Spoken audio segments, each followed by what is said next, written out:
अगर मैं आपसे कहूँ 14.5 साल पहले लिखी गई एक किताब जिसने ऐसे साइंस के असरात बयान किए जो इंसान ने 20th सेंचुरी में जाके दरियाफ्त किए, तो क्या आप यकीन करेंगे ये कुरान ही। और ये कुरान कोई साइंस की किताब नहीं है, लेकिन जब साइंस तरक्की करती है तो कुरान की तस्दीक करती है। जब इंसान माइक्रोस्कोप बनाता है तो कुरान के लफ्ज़ों में छुपी खाली आँख से ना दिखने वाली सच्चाई समझ में आती है। जब टेलीस्कोप लगता है तो खालिक की कुदरत कुरान में रोशन हो जाती है। आज हम देखेंगे कुरान किस तरह साइंस के हर दौर से आगे निकला और आखिर में आपका दिल पुकारेगा ये किसी इंसान का कलाम हो ही नहीं सकता, ये सिर्फ और सिर्फ अल्लाह का कलाम है।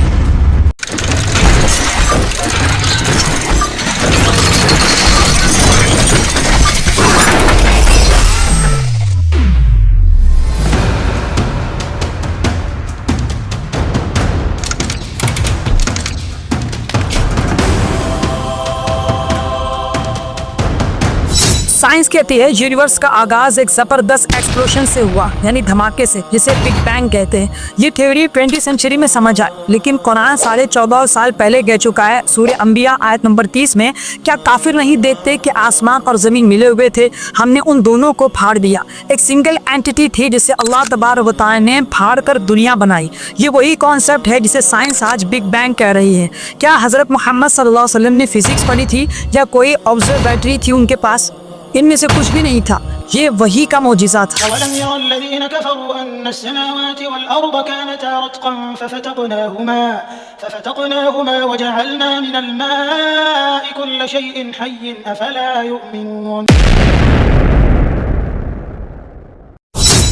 सूरह मोमिनून आयत नंबर 13-14 में अल्लाह तबारक व तआला इरशाद फरमाता है, भी हमने उस नुत्फे को अलका यानी लुथड़ा बनाया, फिर उस अलका को मुदगा यानी चबाए हुए गोश्त में तब्दील किया। डॉक्टर कैथ अल मोरे जो दुनिया के मशहूर और मारूफ एम्ब्रोलॉजिस्ट है, उन्होंने कहा जो स्टेजेस कुरान में लिखी है वो हमने माइक्रोस्कोपिक रिसर्च के बाद दरियाफ्त की कि पहले नुत्फा यानी स्पर्म रहने मादर में डाला जाता है, फिर अलका यानी गोश्त का लुथड़ा बनता है, फिर मुदगा यानी चबाए हुए गोश्त के मानिंद बनता है, फिर हड्डियाँ यानी बॉन्स बनती है, और फिर लहम यानी फ्लैश और बॉन्स बनते हैं। साइंस इसे 20th सेंचुरी में समझी, लेकिन कुरान ने 7th सेंचुरी में ही इसे बयान।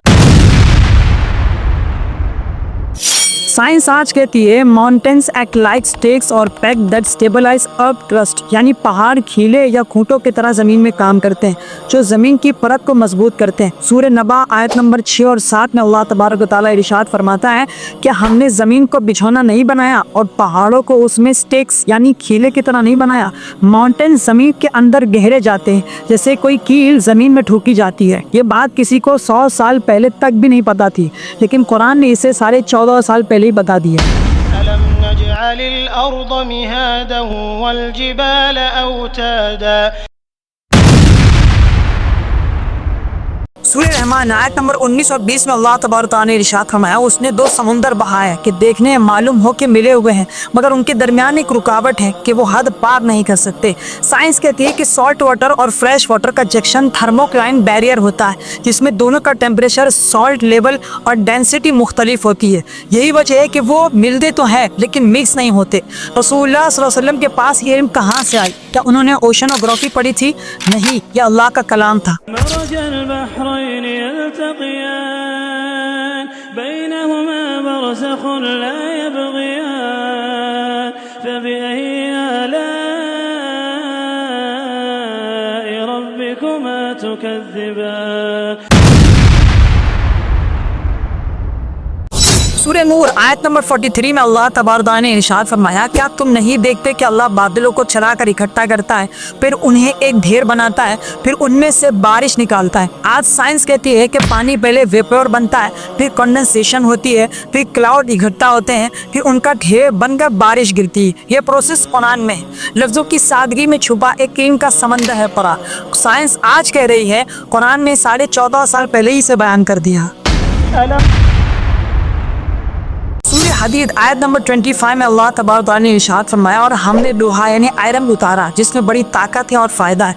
साइंस ये कहती है कि आयरन अर्थ का असली हिस्सा नहीं, वो स्पेस से मटेरियल के जरिए जमीन पर आया। कुरान ने ये नहीं कहा कि हमने बनाया, बल्कि ये कहा अंज़लनाहु, बल्कि हमने उसे उतारा है, यानी आयरन लिटरली नाजिल हुआ like a guest from the sky. ये लफ्ज़ भी साइंस से पहले कुरान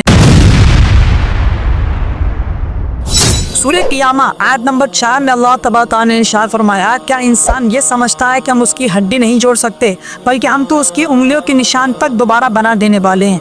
आज के डीएनए फॉरेंसिक साइंस के लिए फिंगरप्रिंट सबसे यूनिक शनाख्त है, लेकिन कुरान ने 14.5 साल पहले कह दिया कि अल्लाह तुम्हारी उंगलियों के निशान भी वापस बना सकता है।